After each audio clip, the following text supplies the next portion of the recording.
Good evening and thanks for joining us. Some ominous developments over Ukraine's future tonight. Russia's president has put 150,000 troops on high alert, ordering them to conduct military exercises right on Ukraine's doorstep. That is stirring fears of a Russian invasion. The U.S. is warning Putin to be very careful what he does next. While on the streets in Crimea, anger continues to build. It's a peninsula on the north coast of the Black Sea. Seized by Russia in the 18th century, it was only ceded to Ukraine back in 1954, and Russia's Black Sea Naval Fleet is still based there. Mike Drolet reports on a region in conflict.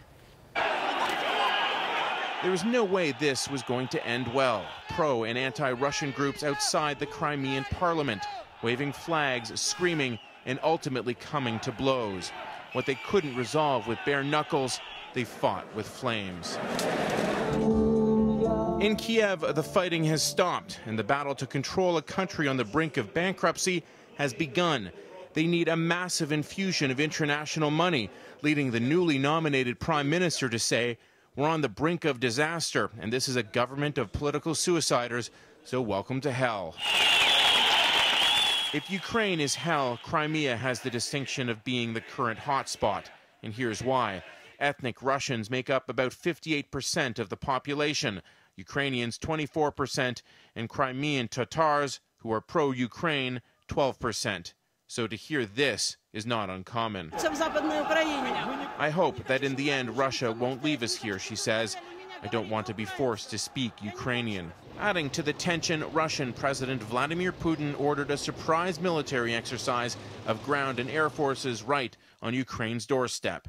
And it put its Black Sea Fleet and military base in Sevastopol on the tip of Crimea on high alert, bringing a swift rebuke from Washington. We're hoping that Russia will not see this as sort of a continuation of the Cold War. We don't see it that way. We do not believe this should be an East-West, Russia, United States. This is not Rocky IV, believe me. One way of calling it would be saying he's trying to intimidate.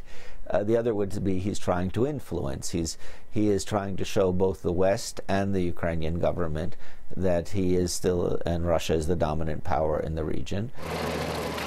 There is precedence here. When Russian interests were threatened in the Georgian Republic in 2008, Putin invaded.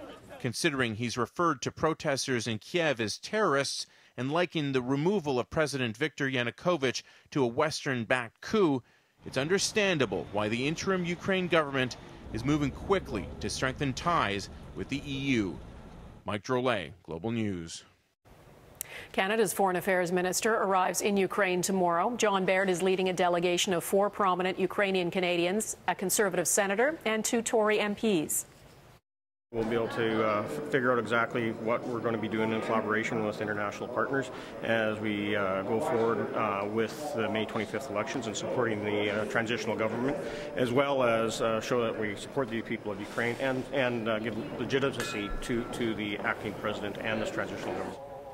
They will begin the visit by paying respect to those who were killed during the demonstrations last week in Kiev's Independence Square. No Liberal or NDP MPs were invited on the trip.